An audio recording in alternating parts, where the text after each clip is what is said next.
Do you think that in a couple of years we're not going to be here?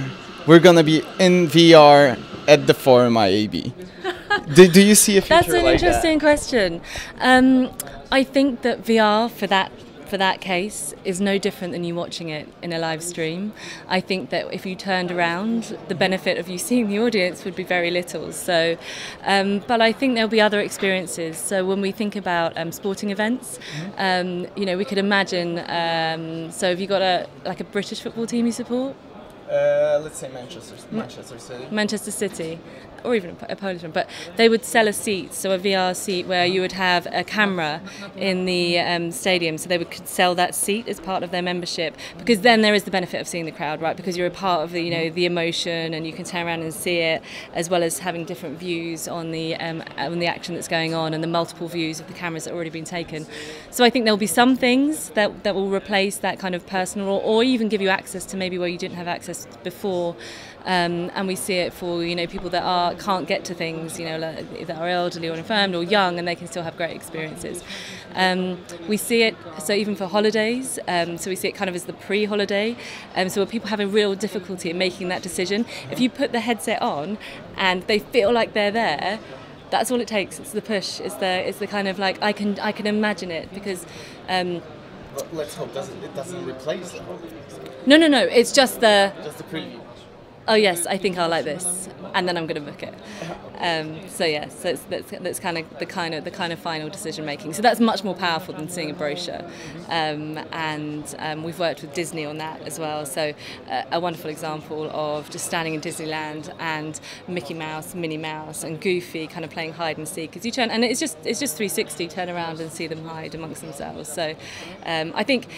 In some, it will replace maybe sporting events, and I think others, it just kind of like enhances your opportunity to go try. Well, what I'm wondering is, you said Disney, you said that there was McDonald's, there was Sony. I'm wondering if there is an opportunity for smaller companies to use those kind of innovations, because we see big brands using it, of course, because they have money for it. But do you see an opportunity for smaller brands to use it as well, for ones that don't have that much? Yeah, I don't know. I mean, it depends. Expensive is kind of subjective, right? So, but when we first started trialing this, there wasn't budget for this type of innovation. You know, it's really hard to sell to a marketing director if there's no proof. Now there's proof, so it's easier for people to spend those budgets. And so we're always having to do it cheaply, and I think that's the benefit of these kind of cardboard viewers, because they're $1 or $2. To get with the lenses, and the cameras are coming down. So one of the points that maybe didn't come out in the speech is that all the time we're thinking about VR, the costs are coming down and the quality is improving, and that is making it accessible to more people. So you'll see individuals, and there's apps now where you can create your own 360 through your mobile phone. So now I think that those barriers to entry are low, and it's just having the creative application. The question is, why aren't they using it, or are they?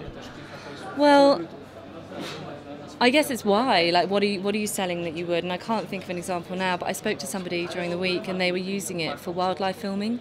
So you know, when you kind of put the 360 camera on the back of a animal, and drive it in, and actually get these wonderful experiences. So, but not particularly brands, but actually new ways of thinking about of viewing the world. Innovation. It's like a really popular word right now, and I want to know what innovation is to you. How would you define innovation? I know it's a tough question, but I think about it a lot, and we all think that innovation is creativity that is useful but sellable. You know, creativity is useful and novel, but actually the innovation is the thing that you can package up and sell and go to market.